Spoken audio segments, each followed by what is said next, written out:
Sir, Vizag లో జరగబోయే function లో ప్రధానమంత్రి చేతుల మీదుగా మీకు విద్యారత్న బిరుదు ప్రదానం జరగాల్సి ఉంది. ఆఖరి క్షణంలో మీ పేరు తొలగించడానికి కారణం? ఈ ప్రశ్నని ప్రధాని అడగండి. బిరుదు ఇవ్వకపోవడమే కాక ప్రధాని మిమ్మల్ని కలవడానికి కూడా ఇష్టపడలేదని విన్నామే. నన్ను కలవని పరిణామాల్ని ఆయన ఎదుర్కొంటాడు.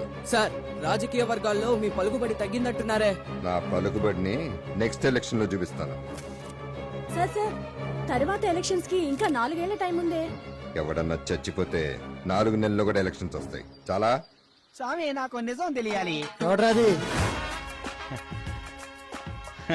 చివరిగా ఒకే ఒక ముఖ్యమైన ప్రశ్న. ఏంటి?